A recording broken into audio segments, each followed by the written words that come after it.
Let's get started. Hi, everyone. My name is Shafat Khan. I'm so honored to be here today on behalf of Ashoka in this wonderful celebration of young people and the solutions they have built for the future.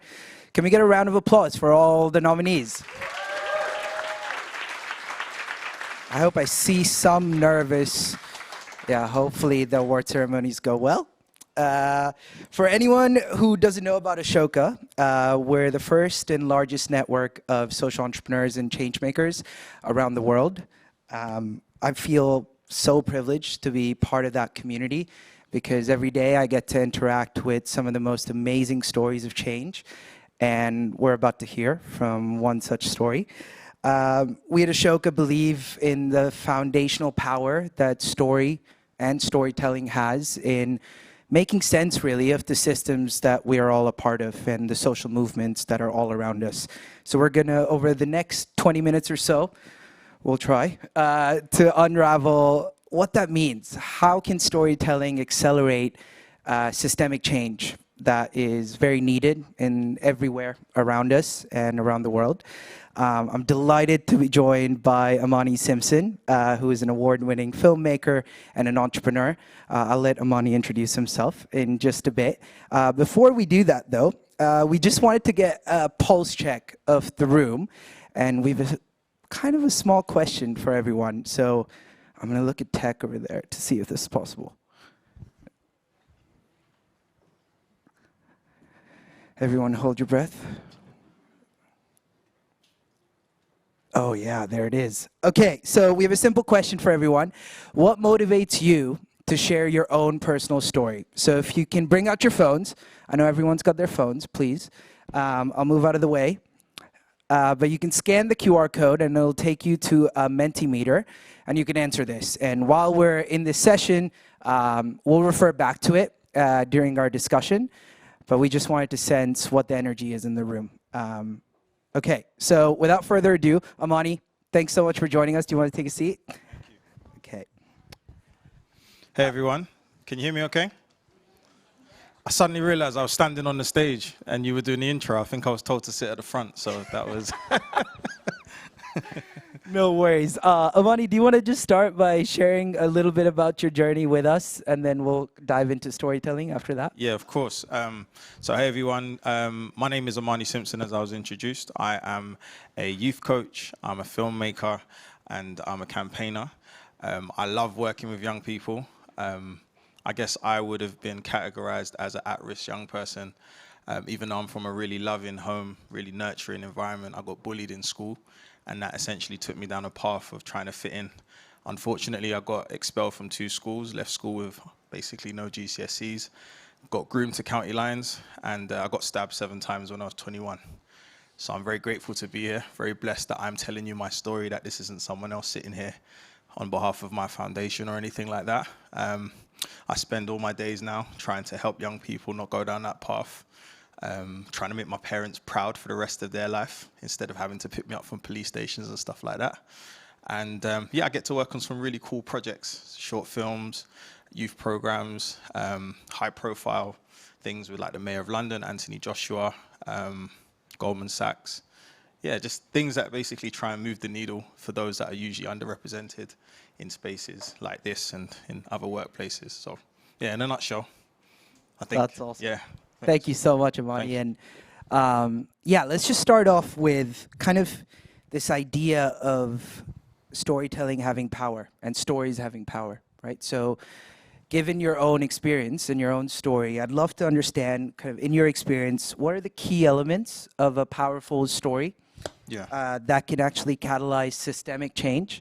And just the second part to that is, I think there's a lot of young people in the room and just people in general. So how can people today start sharing their own story towards this narrative shift or systemic change? Yeah. So for context, my first film that was released was about me. It's a short film called Amani.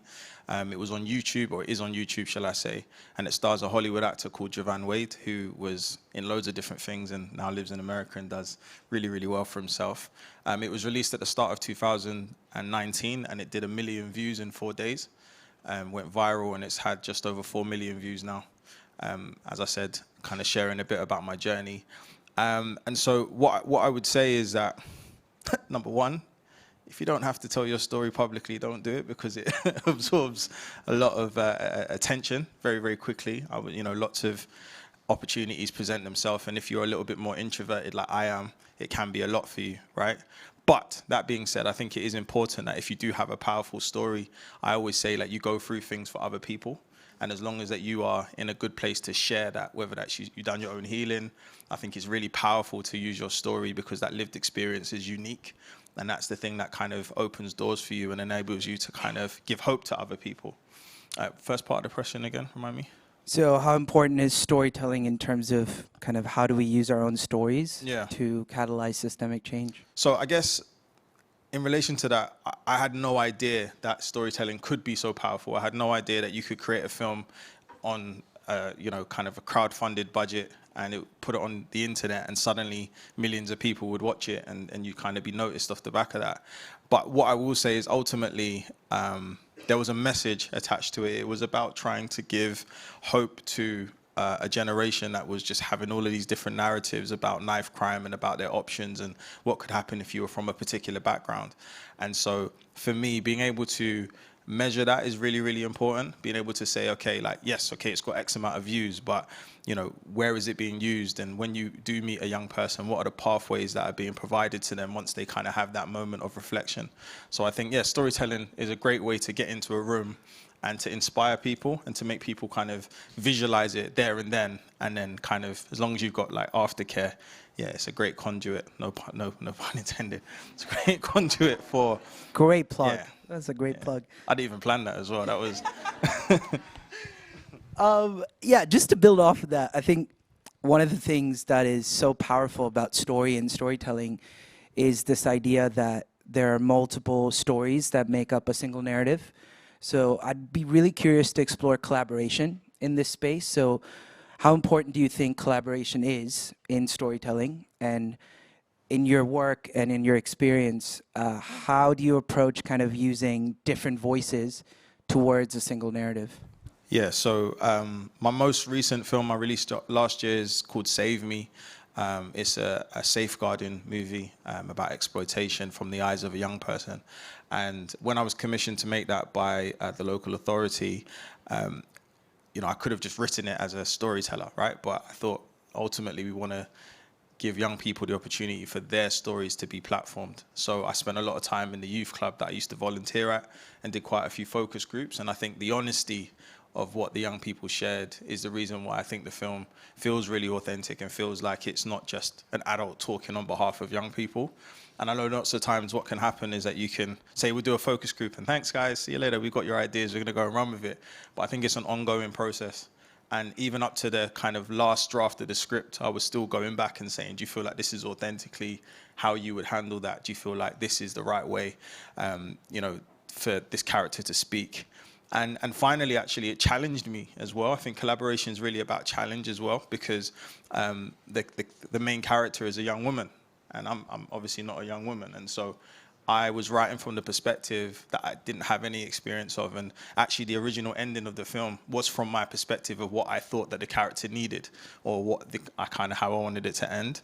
And I asked someone to kind of, read the script, and she challenged me and said, that's not fair. And it's probably one of the best pieces of advice I've ever got. And that's why my films, tend to be, I like to end them hopefully, because, it's about trying to represent an audience that doesn't always have people, kind of giving them the best cards in that sense. So, yeah. That's beautiful. Just a show of hands, who identifies as a storyteller in this room?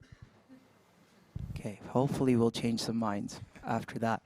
But one of the things, Amani, you mentioned honesty. And I'm going off script here, so hopefully that's okay.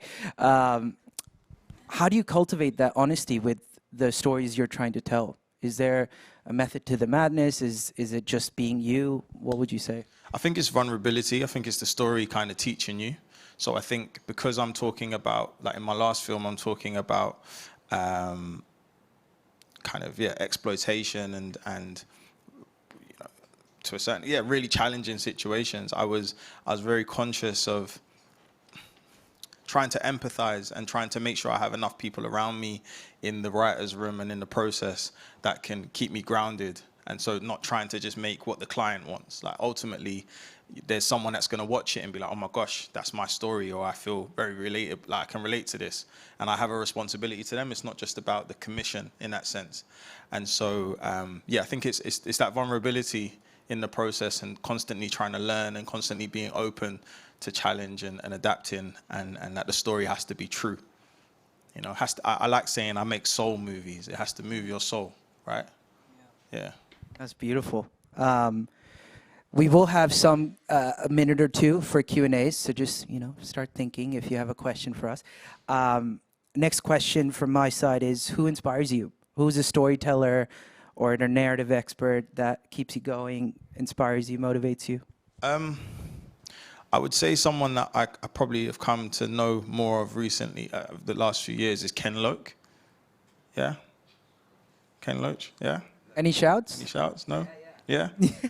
So there's a few films that I've watched of his that just, I guess, really tell quite like they kind of show an honest side to British life. So I think the film, I Am Something Blake, I can't remember, I should have really researched it. Daniel Blake, thank you. Thanks, guys. Yeah, I Am Daniel Blake. I think even watching that and seeing the kind of experience of someone going through the, kind of the job center type of process and system and housing and how it just affected him, I think that's really honest. And again, as a British filmmaker, I think it's really inspirational to say that you can carve out a whole career, that's what you are known for. And you can make kind of blockbuster, kind of classic movies that are honest and social. I think wider than that, man. Do you know what? I'm not actually going to say filmmakers. I'm going to say that rappers. I like hip hop. I like rap. I think that the streets in general have some of the best storytellers, right? Sometimes that music is used to criminalize them and to give a particular perspective of that lifestyle. But ultimately, the pain, you can hear it when they're rapping.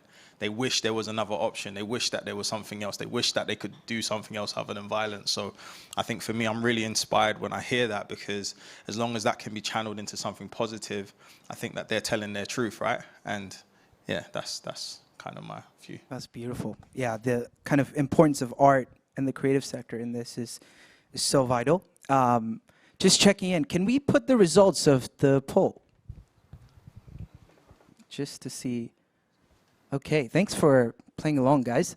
To see connection, that seems to have won quite a bit, actually, 21 people. One thing I did want to mention, a dear friend of mine, his name's Mohsen Mohyuddin. He runs an organization called Me We Syria, if anybody wants to look it up. He says something which has stuck with me forever, which is the idea that the stories we tell about ourselves ultimately shape the way we treat us and other people. So this idea that we tell stories to seek connection and to inspire is so true and so valid. So I just want everyone to walk away, even if you didn't raise your hand when we said if you're a storyteller, you are, because you have stories to tell. And we need to come together more often to kind of, make sure that we're bridging those gaps and telling the stories of the systems that we're a part of. I'm looking at time and we're almost running out. So we did want to do some Q&As. Anybody have any questions for Amani? Yeah, we've got one right there. Is there a mic anywhere? You can also get up and scream if you'd like. I moved here, and I'm not from this country, and I've seen, in 7 years, I've seen Brexit, Boris, and COVID, and a certain party that, can I just say, hopefully won't be in power in 6 weeks. Do you have any advice for the incoming government, whoever it is? Hopefully it starts with an L. I mean, all right, so to answer that without getting myself in any trouble, because that was a very loaded question, right? What I will say is that there's been a number of reports. I was on a couple of them, so I'm subtle plug, like the Commission on Young Lives, run by the former Children's Commissioner, Ang Longfield. I was on the expert panel for that. There's a number of books that have been released. There's one by a friend of mine called Paul Lindley, which talks about kind of childhood. And I think ultimately what I'm finding from a lot of these conversations is that it's about them being aware and about them being part of the conversation and encouraging whoever the next party is to include these things in policy. Because ultimately, one of the reasons why we're seeing such an increase in youth violence is because there's been a decimation of youth services. So I think anyone that is going to be the leadership of this country needs to really take into consideration what has come before, what maybe went wrong, and listen to the experts. There's lots of people that have campaigned and written reports. So that's what I would say. Yeah.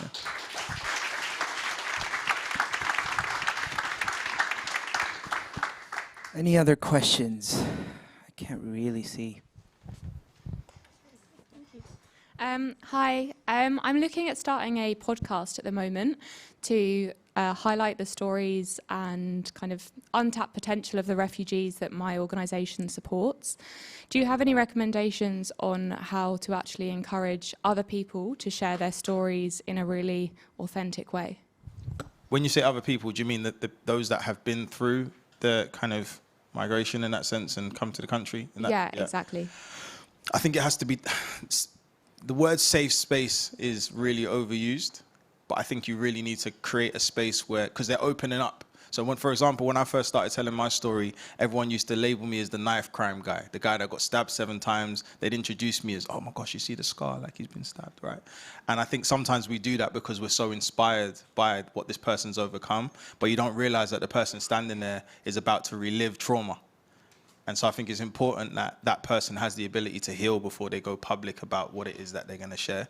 Even if you do have funding to profile these stories and stuff, or whatever the case may be, you have to always put the care of the individual. It's a soul, it's a human being. And it can't just be because, yeah, this is, oh my gosh, this is juicy, right? There's been times that I've done interviews, I've had to look off the camera because it's just, you don't need to share that with the world, right? So I think we need to have care and a safe space for anyone that's going to share their story. Can I just add on to that? One, at Ashoka, we make some short films about young people, and it's always fascinating to interview young people, especially younger. I remember interviewing an 11-year-old who we wanted to learn about his education experience and so on, and every question we asked him, he was just like, not really. I'm not really interested in being here. And it took us about, my colleague Yux is with me here, probably about 40 minutes to the point where he couldn't stop speaking.